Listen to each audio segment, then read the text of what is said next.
บายดีเนาะผมก็ค่อยหมู่คนดีคนเดิมเส้นเก่าเส้นเคยเนาะวันนี้เราสิมาเบิ่งการซ้อมเรือกองแข่งสยามบุรีอีกมือนึงเนาะวันนี้จะเป็นมือที่5อัปเดตเนาะวันนี้จะเป็นเรือบันดอนไม้เรือกำลังเริ่มเข้ามาแล้วเนาะอยู่ทางลุ่มนี้ประมาณ22ลำเนาะทางเล่มนั้นในจะแม่นบันตุ้งเนาะท่านผู้ชมเห็นบ่เล่มหัวสีทองบันตุ้งเล่มมีคนขี่หันนั่นจะแม่นบานที่เมืองแล้วก็เล่มนี้มันบานอัตน้อยเนาะจะเป็นเรือเร็วอันนี้บันดอนแล้วก็มีเรืออาหารมีไล่เล่มเนาะบรรยากาศก็เริ่มคึกคืนไล่ท่านผู้ชมมันจะเป็นเรือซ้อมเนาะเรือซ้อมของบ้านเนี่ยกับบุหูน่าจะเป็นบริษัท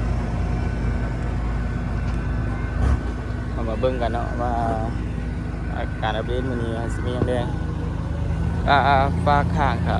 ขาข้างก็เริ่มคนมาจับจองแล้วเนาะทางเสียงช่องฟ้าข้างนักกีฬากำลังเตรียมตัวแล้วบรรยากาศที่ว่าคือคืนไล่คือวันนี้ฝนตกอาจจะตกน้อยนึงเนาะนี่ก็คือการซ้อมเรือ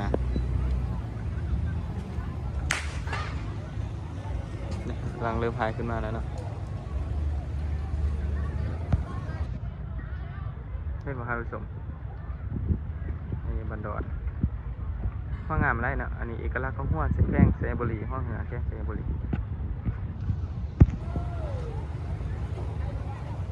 มันจะเป็นบ้านนั่งมันน่าจะเป็นบ้านซีเมืองแบบเป็นน่าจะเป็นบ้านป้งจะเป็นบ้านซีเมืองนะมีขนขี้ฮะตั้งเพิ่งนี้กำลังมีเหือล่องลงมาเนาะเบิ่งการฝึกซ้อม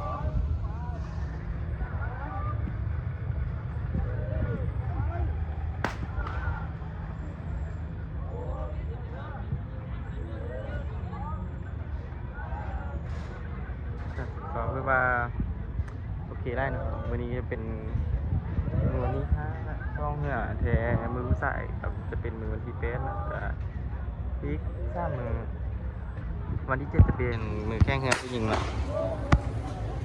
มาเบิ่งกันเลย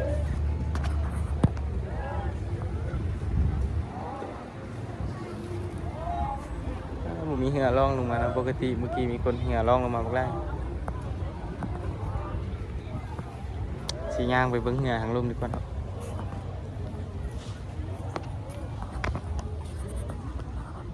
นี่ก็คือบรรยากาศอันนี้ไม่ห่างไปเด้อบุตรสนจับรถนู่นเลย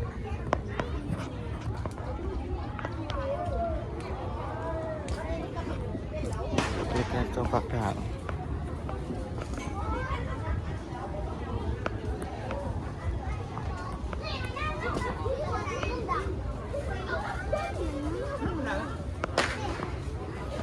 นี่บรรยากาศที่พอดีได้เนาะคนกำลังเริ่มคึกคืน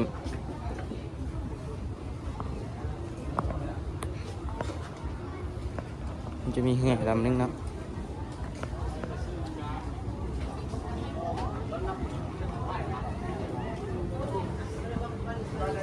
นี่ก็เป็นเหือบันย่างเนาะ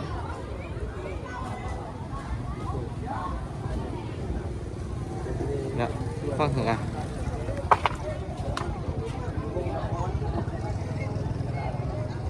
นี่ก็คือเหือสยามบุรีเนาะ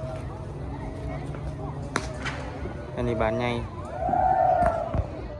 นี่เอกลักษณ์ของเหือของสยามบุรี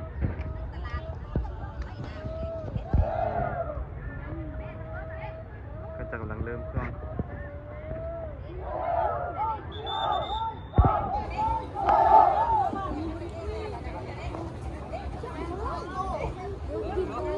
ก็จะกำลังเริ่มหายแล้ว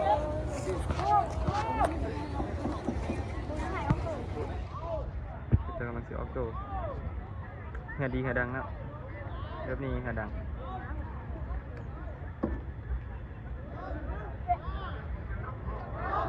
เริ่มมาแล้วเนาะเดี๋ยวมันจะเป็นเหือดังนะที่ใกล้แต่จะเป็นที่ซ่อม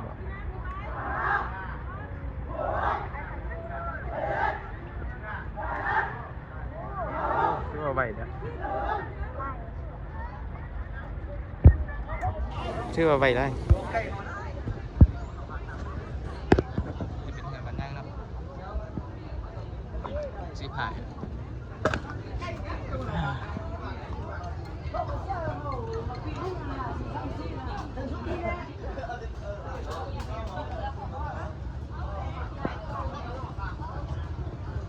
การคือก็คือคืน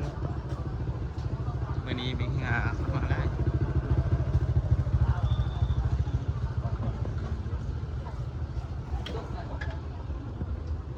วิดีโอนี้อันจะบุเห็นจันเวียงว่าจันเวียงมีเกียร์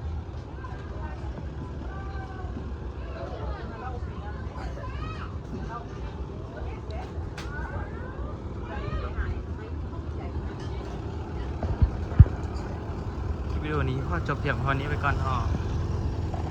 ผู้ใดมากที่นี่ฝากกดไลค์กด Subscribe กดติดตามไปด้วยการหน้าสิทายอัปเดตนะเบิ่งนี้เนาะบุญจงเหือแกงเซบุรีบ๊ายบาย